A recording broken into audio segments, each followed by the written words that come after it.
Bonjour à tous. Dans ce webinaire, on va vous présenter les 8 techniques essentielles pour booster vos ventes avec ActiveTrail en email marketing. Voilà, bonjour, je m'appelle donc Caroline Kersy et je suis responsable de l'accompagnement des grands comptes chez ActiveTrail. Et voici donc Rebecca, qui est responsable marketing chez ActiveTrail. Et nous allons donc commencer par une présentation de ces techniques essentielles pour booster vos ventes et ensuite enchaîner sur une petite démo vraiment brève de 5 minutes sur l'outil ActiveTrail pour illustrer un petit peu nos propos. Alors, ActiveTrail, qui sommes-nous? On existe depuis 2004. On est expert sur le marché depuis plus de 20 ans. On a été les premiers du marché à lancer le responsive design pour vos emails en 2014. Et on a été aussi les premiers à lancer le marketing automation en 2016.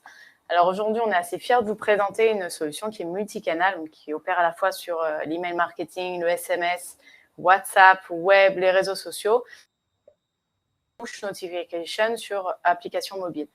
Et là, en fait, ça vous permet de créer des parcours clients puissants de l'acquisition des prospects à la vente et jusqu'à la fidélisation des clients dans la durée. Alors, je vais vous mettre dans le chat une landing page très, très courte qui vous permettra en fait de télécharger notre support de présentation et aussi si vous souhaitez récupérer une offre spéciale pour les participants de Webikeo ou tout simplement si vous voulez être contacté au sujet de la problématique emailing. Hop, je vous la mets tout de suite dans le chat. Alors, en sommaire, on va passer en fait en revue les objectifs et les enjeux de l'email marketing. On va vous présenter les 8 techniques incontournables pour booster vos ventes. Et ensuite, comme l'a dit Caroline, nous allons enchaîner avec une petite démo ActiveTrail très, très rapide. Alors, je vais vous rappeler très brièvement les enjeux et les objectifs de l'email marketing. Alors, il faut savoir que sur le marché de l'email marketing, vous avez à peu près 4 milliards d'utilisateurs de l'email dans le monde. Et l'email marketing est le canal le plus prisé par les professionnels du marketing. Le retour sur investissement, il est en moyenne de 28,5%, donc c'est assez important. Alors maintenant, quels sont les avantages? Premièrement, c'est un faible coût, un très bon retour sur l'investissement. Par exemple, il va être facile pour vous d'envoyer des mails à vos visiteurs en fonction de leur comportement et cette pratique va augmenter l'engagement de vos clients et donc vos ventes. L'email marketing a surtout un retour sur investissement qui est plus élevé que les autres leviers du marketing en ligne. Le deuxième avantage que vous avez, c'est qu'il est facile à mettre en place. Vous allez pouvoir concevoir une newsletter très facilement et directement dans la plateforme avec un système de drag and drop, donc c'est du glisser-déposer. Vous n'avez pas besoin de connaissances techniques ni de savoir coder du HTML. Vous avez juste à choisir en fait un groupe d'envoi et envoyer. C'est vraiment très très simple d'utiliser. Voilà, on préconise en général l'utilisation d'un outil qui soit facile d'utilisation pour mettre en place une campagne efficace. Un troisième objectif, c'est que c'est un ciblage facile. Vous allez pouvoir créer différents groupes en fonction de critères spécifiques, donc que ce soit le genre, le lieu géographique, le comportement. Ça va vous permettre d'adapter votre campagne à votre cible. Ensuite, la personnalisation qui est très facile à mettre en place. Vous allez pouvoir personnaliser en un clic votre newsletter avec le prénom de votre destinataire et ça va renforcer la confiance entre votre client et votre marque. Et enfin, un autre avantage, c'est le suivi qui est mesurable. Donc, comme on l'a dit précédemment, le faible coût en fait, de l'email marketing vous apporte un ROI bien supérieur aux autres canaux de communication. Et les rapports d'envoi complets sont bien sûr importants à analyser pour que vous puissiez optimiser vos campagnes. Et vous allez pouvoir bien sûr exporter comme bon vous semble vos rapports d'envoi. Il faut savoir aussi que certains outils intègrent facilement Google Analytics pour pouvoir évaluer le trafic qui est généré sur votre site grâce à votre newsletter. Donc là, on va passer aux 8 techniques pour booster vos ventes avec l'email marketing. Voilà, donc tout à fait. On va commencer par la première technique très importante, c'est en amont de vos envois, vous allez devoir construire votre stratégie de communication et définir vos objectifs. Et vous allez donc vous poser la question de quel type d'email vous allez envoyer pour engager, intéresser vos contacts et donc booster vos ventes. Et vous pouvez mettre en place, par exemple, des emails d'information. Donc, vous allez utiliser ce type d'email pour informer les clients d'une nouveauté. Des emails de nurturing, c'est-à-dire envoyer des emails avec du contenu qualitatif régulièrement à vos contacts dans l'optique de les engager et de booster votre trafic. Des emails à but de conversion immédiate. Donc là, l'objectif direct, c'est vraiment de booster les ventes et vous allez proposer, par exemple, des codes coupons, des offres spéciales. Vous avez également des emails de fidélisation pour fournir régulièrement des conseils pratiques. Vous montrez ainsi que vous restez présent et à l'écoute de vos contacts et vous créez un climat de confiance qui va être propice à de futures transactions. Vous avez également des emails pour récompenser.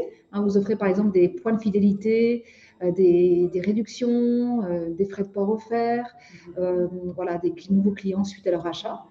Donc ça, c'est le contenu de votre communication. Quel type d'email vous allez envoyer? Vous avez également à identifier votre cible et bien nettoyer votre base de données. Donc déjà, la collecte de données en amont va être cruciale. En effet, grâce aux données récoltées, vous allez pouvoir personnaliser vos emails et donc doper vos taux d'ouverture. Une fois que vous aurez collecté vos données, vous allez pouvoir les enrichir en récupérant d'autres données via des landing pages, accessibles par exemple via un bouton depuis une campagne. Et vous allez pouvoir également analyser le comportement de vos contacts dans les newsletters et vous en servir. Donc, venir enrichir vos informations avec le comportement des utilisateurs. Donc, sur la fiche contact, vous allez venir rajouter en fait des informations. Bien entendu, il faut régulièrement nettoyer votre base de données en éliminant par exemple les non-ouvreurs de plus de 6 mois. Et puis, en fonction du comportement dans les mails ou sur le site, la date du dernier achat par exemple, la visite d'une page, l'abandon de panier, vous allez pouvoir encore plus affiner vos envois et segmenter. Donc l'objectif vraiment derrière cette segmentation, c'est d'envoyer des emails personnalisés et parfaitement adaptés à votre cible. Donc ça, c'était la première technique indispensable. Si on passe à la deuxième, donc effectivement, pour communiquer efficacement vers votre cible et obtenir des conversions, c'est vraiment le but de toute votre stratégie de communication, il va falloir construire une newsletter qui soit professionnelle. Donc, on vous conseille donc une identification claire de l'expéditeur. En B2B, par exemple, il est possible de faire rentrer en relation personnelle avec le commercial et c'est d'autant plus faisable si vous incluez le prénom et le nom dans l'expéditeur du mail. Ça va augmenter en fait les chances que le mail soit ouvert. Et en B2C, on vous conseille d'inclure la marque dans l'expéditeur du mail. Surtout, n'utilisez pas, bien entendu, une adresse expéditrice en @gmail.com ou en hotmail.com. Et n'utilisez pas non plus de no-reply en expéditeur. Beaucoup de sociétés le font encore, mais c'est vraiment de la contre-communication. Vous ne donnez pas envie de répondre, d'ailleurs, ce n'est pas possible. Donc, c'est tout ce qu'il ne faut pas faire, en fait, envoyer avec un no-reply. Ensuite, on vous conseille d'insérer un objet court qui soit attractif, percutant, avec un verbe d'action, une personnalisation si possible. Si vous avez les prénoms et les noms, n'hésitez pas, c'est vraiment le moment. Dans l'objet du mail, on vous conseille de mettre un verbe d'action qui donne envie d'ouvrir le mail. Et il faut que l'objet soit aussi en accord avec le contenu, qu'il n'y ait pas une grosse différence entre l'objet du mail et le contenu de la newsletter, sinon vous allez créer une déception et les personnes ne vont pas cliquer, elles vont ouvrir, voir que ça ne correspond pas à l'objet et vont vite fermer le mail. Évitez les majuscules dans l'objet du mail, les points d'exclamation consécutifs et utilisez par exemple des mots tels que invitation ou alors mettez une question. Ça marche très très bien pour les taux d'ouverture. Pensez également à utiliser le pré-header du mail. C'est la première phrase que l'on voit après la ligne d'objet et avant le début du mail dans la inbox sans avoir à ouvrir le mail. C'est un espace qui peut servir de teasing. Donc n'hésitez pas à vous en servir, c'est une astuce. En ce qui concerne le visuel, donc on vous conseille de privilégier un visuel qui soit épuré, clair et qui donne envie d'en savoir plus. Privilégiez également un contenu court. En effet, si vous mettez trop de détails, les personnes n'auront pas besoin de cliquer pour en savoir plus et d'aller sur votre site. Donc, mettez quelque chose de court avec un bouton d'appel à action qui soit bien placé dans le premier tiers de la ligne de flottaison pour qu'il soit accessible tout de suite et qu'il clique rapidement dessus. On insiste également sur la cohérence visuelle entre le contenu du mail et votre site web pour que la personne se promène dans le même univers dans le mail et votre site web. Optez également pour un bon ratio image-texte afin de passer la barrière anti-spam. On conseille vraiment 1/3 d'image et 2/3 de texte. Ça reste toujours vrai, cette norme. Et bien entendu, si vous pouvez, insérer un GIF animé. Ça donne envie d'ouvrir, de cliquer. enfin surtout de cliquer, ou une vidéo avec voilà, qui donne envie également de cliquer, avec une flèche qui apparaît sur la vidéo. Et pensez également à l'astuce du compte à rebours. Là aussi, ça crée une attraction visuelle et ça donne envie d'en savoir plus. Voilà. Donc, vraiment, l'objectif de cette newsletter professionnelle, c'est que la visite de votre mail se transforme en une visite sur votre site, qui est vraiment une conversion. Un troisième point, alors on a déjà parlé de la personnalisation, là on va parler vraiment de l'hyper-personnalisation, parce que plus vous hyper-personnalisez votre contenu, plus vous allez augmenter vos chances d'obtenir une conversion. Donc, non seulement vous personnalisez l'objet, le contenu avec le prénom et le nom pour booster les taux d'ouverture, mais vous pouvez également avoir recours à d'autres techniques, par exemple les blocs dynamiques, où vous allez afficher un contenu différent dans la newsletter en fonction du profil du contact, en fonction de valeurs contenues dans un champ. Les personnes ne vont pas voir la même chose. Là, vous avez la main là-dessus. Vous pouvez complètement ajuster le contenu au destinataire.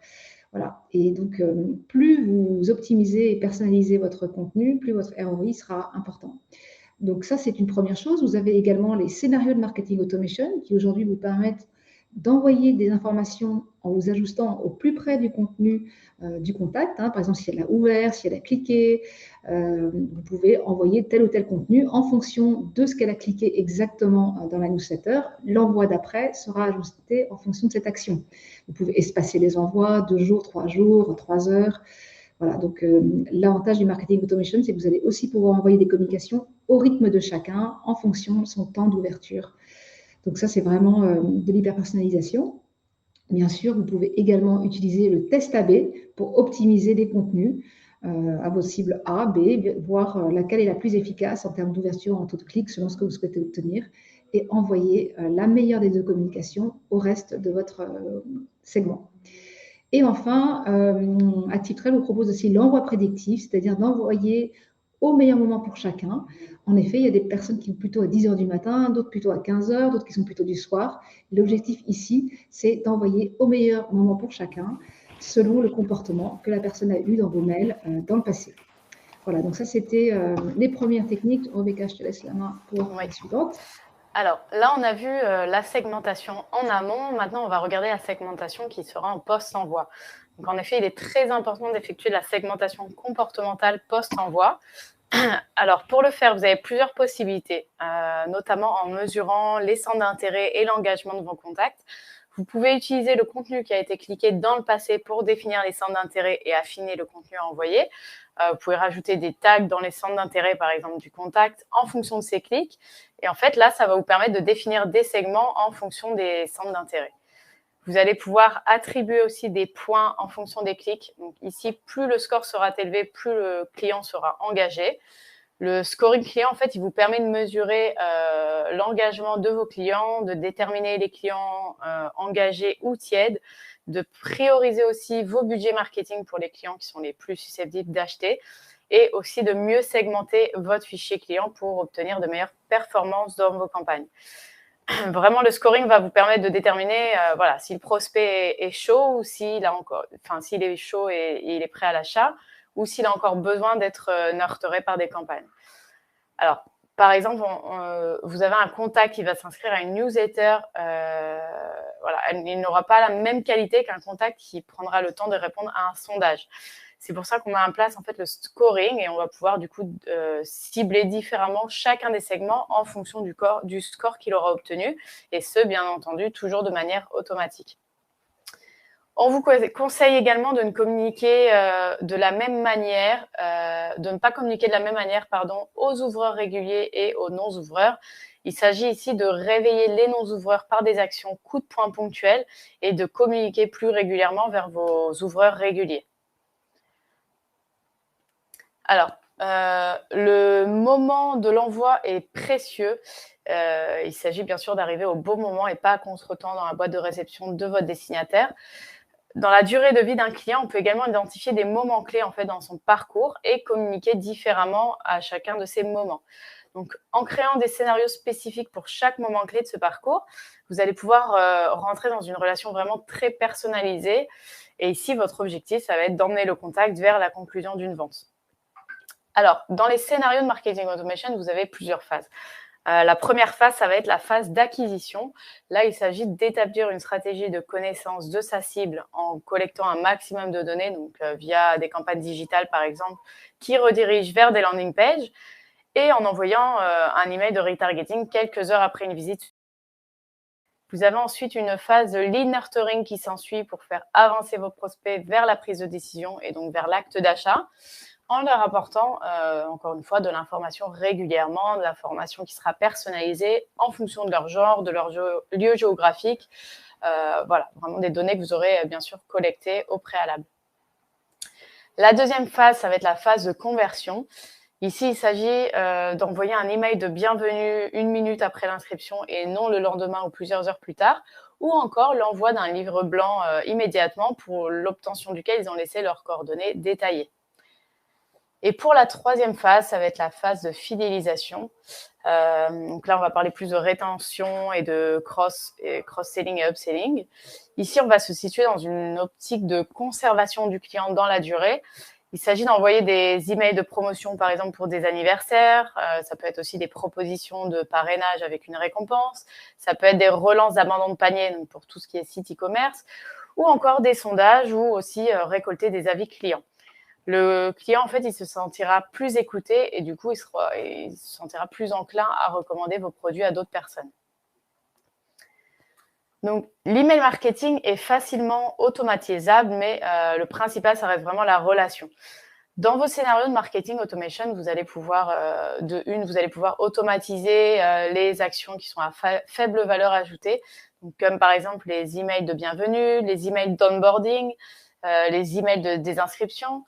Mais vous allez aussi pouvoir faire ça pour des actions qui apportent du ROI, comme l'abandon de panier, par exemple.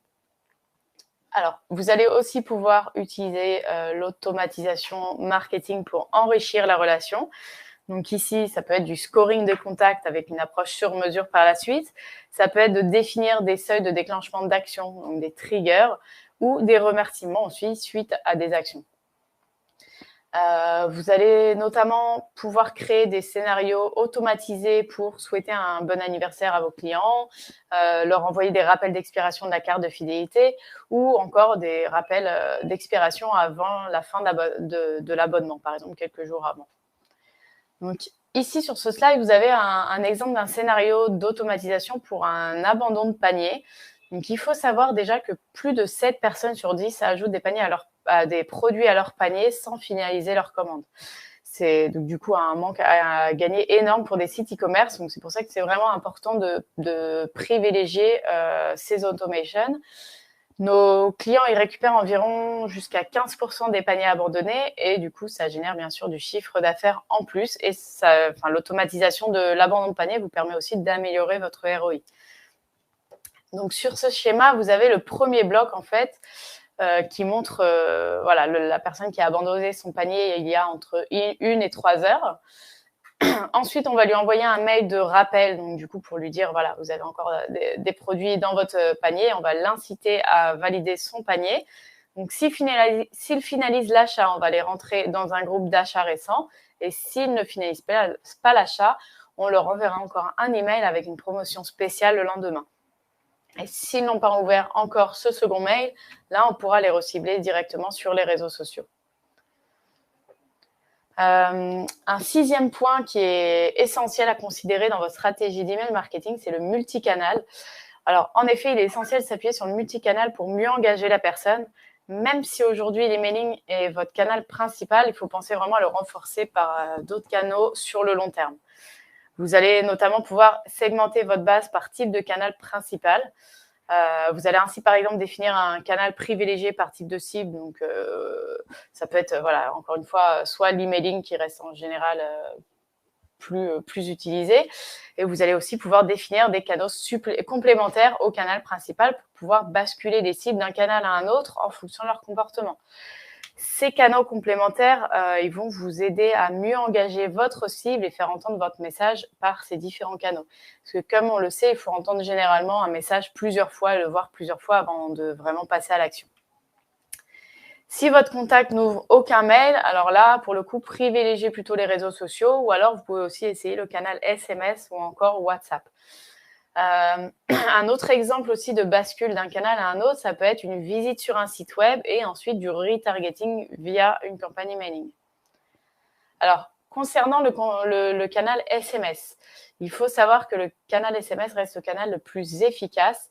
82% des personnes interrogées ouvrent le message qu'elles reçoivent. Et le nouveau canal WhatsApp, quant à lui, est ouvert à 95%. Et dans les situations d'urgence et compliquées, bien sûr, il vaut mieux privilégier le contact humain ou le téléphone. Alors, par contre, une chose importante, c'est que voilà, c'est pas en multipliant en fait les contacts avec les clients, que ce soit par mail, par téléphone, etc., que vous allez augmenter l'engagement de vos clients. Il faut vraiment que chaque interaction elle soit optimisée, adaptée à chacun. C'est pour ça qu'il vaut mieux réfléchir au parcours client multicanaux en amont. Alors, toujours dans les scénarios multicanaux, ici, on va essayer de tirer parti des meilleurs atouts de chaque canal pour faire vivre une expérience client unique. Vous allez pouvoir ainsi associer l'emailing, le SMS et WhatsApp à une visite sur votre site web et les réseaux sociaux. Vous allez aussi pouvoir intégrer le canal complémentaire push mobile à vos scénarios de marketing automation, ça va rendre en fait votre parcours client encore plus puissant. Alors, on va détailler un petit peu les 3 canaux principaux. Donc, concernant l'emailing, on a déjà vu les points essentiels tout à l'heure. On va vous rappeler quelques points sur le slide pour optimiser l'efficacité de votre email. Donc, faites des tests AB, jouez sur la personnalisation, testez aussi l'envoi prédictif. Donc, ça, c'est l'envoi individuel pour chaque personne au meilleur moment pour elle. Concernant le SMS, n'hésitez pas à insérer des liens call to action. Ça va inciter à l'action, au clic, ça va inciter à des rendez-vous en magasin, des téléchargements. Personnalisez aussi vos messages, donc avec le prénom du destinataire. Et bien sûr, attention à bien respecter les horaires légaux d'envoi de SMS et à l'insertion obligatoire du stop SMS avec un numéro court pour la France s'ils souhaitent se désabonner. Et enfin, n'oubliez pas le nouveau canal WhatsApp Marketing pour peaufiner votre funnel de vente. Avec 2 milliards d'utilisateurs par mois, ce canal mondial permet vraiment une gestion parfaite de votre marque. Il vous offre un canal direct de plus pour communiquer avec vos clients. Donc, que ce soit des rappels de rendez-vous, ça peut être des alertes d'expédition, des notifications de commandes ou encore des vidéos de démo produits. Il vous permet une meilleure gestion de votre image de marque, donc avec du visuel par rapport au SMS. Et dans la section info, vous allez pouvoir aussi mettre des informations sur votre société ou l'adresse de la boutique, par exemple. Et bien sûr, vous allez pouvoir avoir des à 2 sens, c'est-à-dire vos clients pourront répondre à votre campagne marketing WhatsApp et voilà, vous pourrez répondre. Et bien sûr, vous avez aussi le canal push application mobile qui est tout nouveau sur le marché. Donc voilà, si vous souhaitez réussir vos scénarios de marketing automation, il est vraiment recommandé d'intégrer ces canaux aux différentes étapes du scénario en fonction du comportement du contact.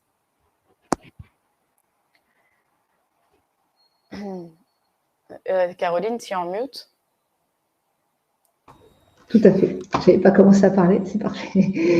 Je vois qu'il y a des questions sur le push mobile. Hein. Donc, tout simplement, vous allez pouvoir, si quelqu'un s'inscrit sur votre application push mobile, ça va pouvoir envoyer une action au marketing automation dans ActiveTrail et ça peut donc déclencher un mail ou un SMS. Voilà. Ensuite, à une inscription sur l'application, on peut le lier avec le mail et le SMS dans ActiveTrail et réciproquement, s'il y a une action dans le scénario de marketing automation, ça peut venir donner une alerte via le push mobile. Voilà, tout simplement. Et tout cela, bien entendu, peut s'adapter au B2C et au B2B. Hein, tout ce qu'on vient de dire, et bien sûr, il y a des spécificités particulières au marché B2C et B2B, mais dans les grandes lignes, tout ça, ça s'adapte aux deux marchés. Je passe maintenant au 7e point incontournable pour maintenir vos ventes à flot. Hein, c'est vraiment l'analyse permanente et systématique des résultats de vos actions et la manière dont vous êtes perçu. Et en fonction des résultats que vous allez obtenir, il faudra mettre en place de nouvelles actions. Donc, typiquement, vous pouvez envoyer des enquêtes de satisfaction par mail ou par SMS. Il suffit d'insérer un lien et ça renvoie vers un sondage ActiveTrail, par exemple, ou un Google Form. Et l'idée ici, c'est de prendre la température en fait, de votre audience, mesurer leur degré de satisfaction. Et vous pouvez également, au sein de l'enquête, envoyer la question du Net Promoter Score. Dans quelle mesure recommanderiez-vous ActiveTrail à un ami ou un collègue? Et les personnes vont noter entre 0 et 10. Donc, les promoteurs qui vont vous noter entre 9 et 10 sont des personnes qui vont dire du bien de vous à 3 personnes, par exemple. Vous allez pouvoir vous servir de cette audience pour leur demander des témoignages, des avis clients. Les passifs, c'est-à-dire ceux qui vous notent entre 7 et 8, vous allez essayer d'engager une communication un peu plus qualitative pour les emmener vers le haut du scoring, vers 9 et 10. Et puis les détracteurs, donc ceux qui vous notent entre 0 et 6, c'est ceux qui vont dire du mal de vous à 10 personnes. Donc typiquement, il va falloir les soigner, faire de l'écoute sur mesure, soit faire appeler le service client ou le commercial. Il faut essayer de les bichonner pour les faire remonter dans la notation la prochaine fois que vous enverrez une enquête. Voilà, donc typiquement, ça c'est un outil très facile pour mesurer ces résultats, l'impact qu'on a sur notre audience. Vous pouvez également mesurer le ROI de chaque campagne emailing. Tout simplement, on insère un Spark Pixel sur le parcours client, sur les pages de votre site, et on pourra vous dire exactement le chiffre d'affaires que chaque campagne emailing a généré. Donc, c'est très facile pour vous de mesurer le ROI de votre campagne et de voir ce qu'il faut ajuster. Et vous pouvez faire la même chose pour les abandons de panier, évidemment. Donc, très pratique et très utile. Et enfin, le scoring que Rebecca a précédemment évoqué est aussi également très important pour mesurer ces résultats et mesurer surtout l'engagement client et voir quelle action mener sur quel segment. Voilà, donc cette analyse permanente est très nécessaire en fait pour toujours réajuster son plan d'action. Et enfin, le 8e point, c'est la délivrabilité. Ça, la délivrabilité, la mesure de la délivrabilité, c'est un appui indispensable pour booster vos ventes. En effet, toutes vos actions en support de vos ventes ne servent à rien si vos emails n'arrivent pas dans la boîte aux lettres de destinataire. Donc, l'idée, c'est de toujours surveiller sa délivrabilité email et les taux. Donc, on vous donne les taux d'objectif, les taux moyens, en fait. Les taux d'ouverture, c'est autour de 20%. Les taux de clic, entre 3 et 5%. Le taux de réactivité, c'est-à-dire clic sur ouverture, c'est à peu près 20%. Les désabonnements, entre 0,2 et 0,3. Les emails non aboutis, moins de 2%. Les plaintes pour spam, alors ActiveTrade, on est très strict, c'est 0,01%. Et les aboutis, ce sont ceux qui arrivent à destination, c'est 98%. Donc, on ne peut pas vous dire si ça arrive dans la inbox ou la spam box, c'est impossible à dire ça. Mais en revanche, on peut vous garantir un taux d'aboutis de 98%, mais qui va aussi dépendre non seulement du fournisseur d'envoi de mail, mais également de la qualité de votre fichier et de la manière dont vous gérez votre segmentation. Tout ce qu'on a évoqué avant. Et ce qui va être important, c'est de surveiller régulièrement en fait, vos taux et de voir leur évolution dans la durée. Vérifier que vos scores sont bien homogènes d'une newsletter à une autre et sur l'ensemble des noms de domaine des destinataires. Si jamais vous voyez des variations anormales, il faut absolument que vous trouviez une explication. Soit c'est parce que le fichier était trop ancien, soit le fichier n'était pas qualifié, mais il faut que vous sachiez pourquoi. Ce n'est pas normal que du jour au lendemain, vous ayez des scores qui dégringolent et il faut absolument connaître la raison et corriger le tir pour les expéditions suivantes, en fait. Par exemple, vous allez écarter les non-ouvreurs 6 mois, tout simplement.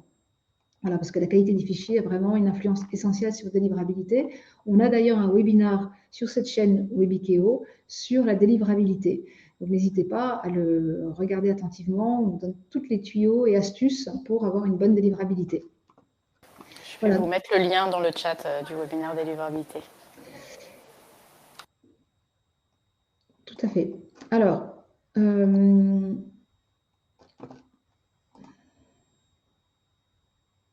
on va passer maintenant à la démo ActiveTrail. Donc, c'est une démo très brève qui dure 5 minutes pour vous montrer un petit peu le principe d'ActiveTrail. Donc, je vais changer d'écran. Voilà. Je vais partager mon écran surtout. Voilà.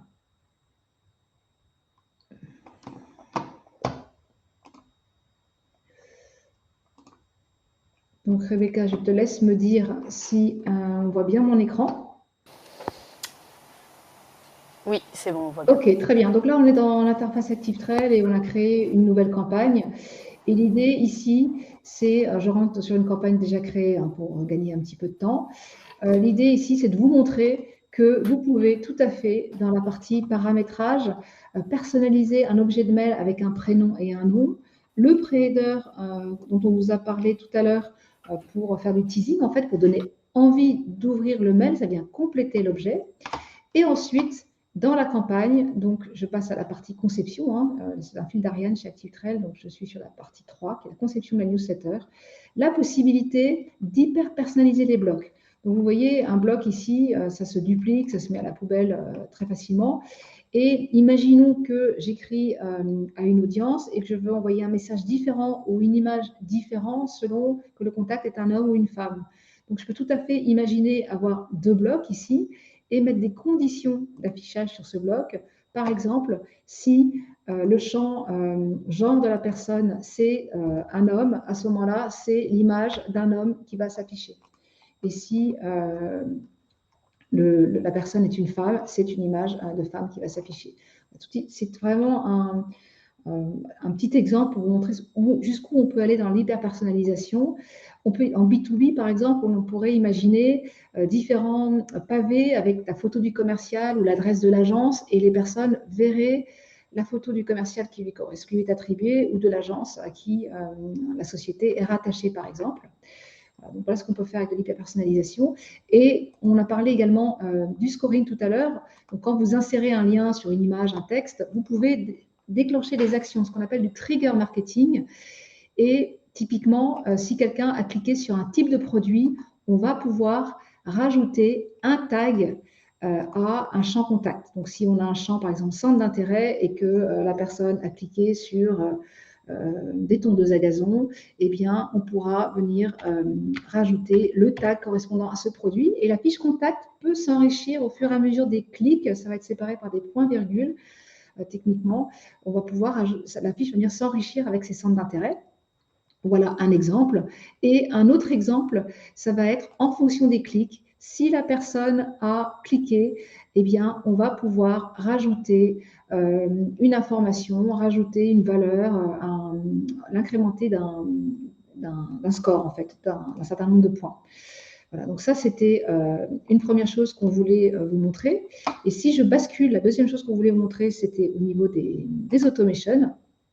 Vous montrer qu'on pouvait construire des scénarios d'automation et on va parler également du scoring. Typiquement, donc quelqu'un a rempli un formulaire, on va lui envoyer un email de bienvenue.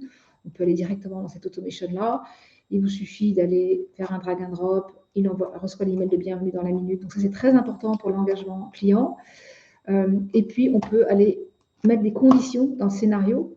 Donc ici, le gabarit va aller chercher en un seul clic. Hein. Je joue cet écrou et je vais chercher mon gabarit que j'ai déjà enregistré. Et dans les conditions, on pourrait tout à fait mettre si la personne a cliqué, donc l'action du contact, la personne a cliqué dans n'importe quelle campagne ou dans cette fameuse campagne de bienvenue que j'ai envoyée, eh bien, je vais pouvoir mettre à jour la fiche contact de la personne. Et notamment, on va retrouver dans ce scénario augmenter telle valeur d'un champ numérique. Voilà. Donc, à chaque fois que la personne va cliquer, ça va rajouter un point. Donc, vous voyez bien, une personne qui a 25 points est bien plus engagée qu'une personne qui a 5 points. Là, on rejoint ce que disait Rebecca tout à l'heure sur le scoring. Donc, typiquement, voilà, vous avez ça.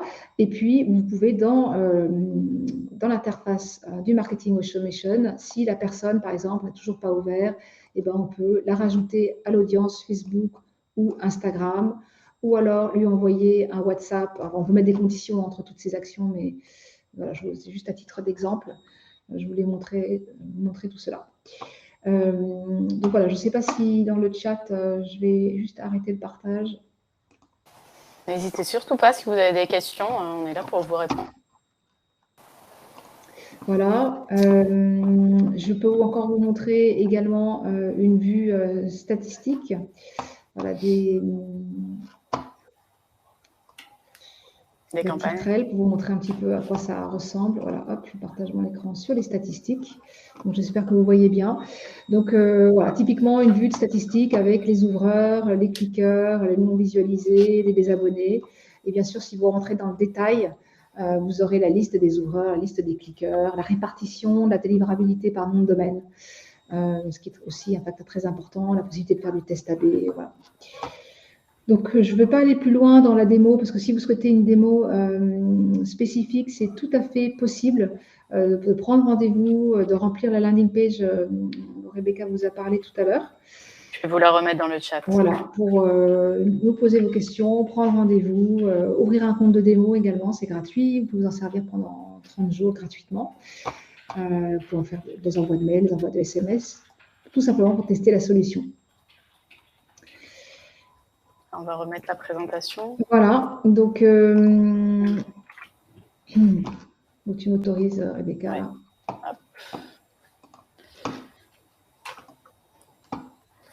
Voilà, donc hop. À toi, Rebecca. Ouais, alors, nous, en fait, on est experts depuis plus de 20 ans sur le marché, donc on peut vous aider, que ce soit au niveau de l'audit des bonnes pratiques, de l'accompagnement de la mise en place des scénarios de marketing automation. On peut vous accompagner aussi sur la délivrabilité de vos campagnes, sur l'analyse des performances et des optimisations. Il faut savoir que notre expert support est très, très disponible chez ActiveTrade, que ce soit via chat, mail, téléphone, il répond rapidement et il pourra vous aider tout au long de votre découverte, de la création de vos campagnes à la construction d'un parcours client puissant pour, bien sûr, engager vos prospects et les convertir. Alors, merci beaucoup pour votre participation. Donc, on est à votre disposition si vous avez des questions supplémentaires. Je vous ai ajouté la landing page là, juste au-dessus. Voilà, si vous voulez récupérer notre offre ou si vous souhaitez tout simplement télécharger notre support de présentation ou si vous avez des questions ou faire une démo. Tout à fait. Et je vois qu'il y a une question sur, oui, effectivement, pour utiliser ActiveTrail, il faut quand même un minimum d'informations pour contacter les personnes. Donc, il faut bien entendu, il faut le mail ou le téléphone mobile. Pour pouvoir la cibler directement par mail, directement par SMS, ou lui envoyer un WhatsApp, ou la cibler sur les réseaux sociaux. Voilà, il faut au moins une de ces deux informations. Sinon, effectivement, on ne peut pas communiquer avec elle. Donc, il faut que vous puissiez mettre des formulaires sur votre site web pour récupérer en fait des coordonnées de personnes. Et puis après, par une stratégie de SEO, Google AdWords éventuellement, générer du trafic sur votre site pour que les personnes laissent leurs coordonnées. Et une fois qu'elles laissent leurs coordonnées, vous démarrez un scénario de marketing automation pour les cibler, leur souhaiter la bienvenue, etc.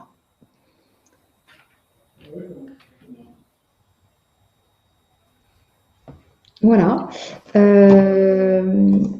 Donc, vous avez d'autres questions éventuellement?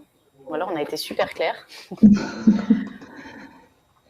On a notre prochain webinaire le mercredi 14 juin à 10h15. Alors, c'est dans le cadre d'une journée, je ne sais plus le nom de cette journée, mais c'est une journée spéciale emailing.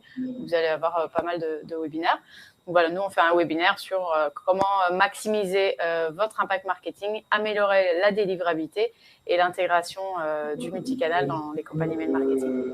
Je vois qu'il y a une question. N'hésitez pas à vous inscrire. Ouais. Ouais. Vous pouvez déjà vous inscrire effectivement sur Webikeo à ce webinaire. Je vais vous donner le lien. Il y a tout un agenda avec des événements toute la journée. Et effectivement, en marketing automation, il y a une question sur l'envoi 7 jours avant une date anniversaire d'un client. Tout à fait, vous pouvez envoyer un email 7 jours avant une date anniversaire. Un email déclenché automatiquement par ActiveTrail qui va 7 jours avant la date en question. Ou la veille ou l'avant-veille, comme vous voulez, quoi. Donc, on peut faire du J-1, J-2, etc. Et puis également du J+1, J+2 suite à une action. Suite à un achat, par exemple, une enquête de satisfaction ou autre chose. Parfait. Ben, écoutez, on vous remercie beaucoup d'avoir participé à ce webinaire. Et on vous donne rendez-vous donc le 14 juin pour la suite. Et on reste disponible voilà, aux adresses mail que vous voyez là sur cet écran maintenant pour toute question que vous pourriez avoir. Merci et merci beaucoup. Très bonne journée. Au revoir.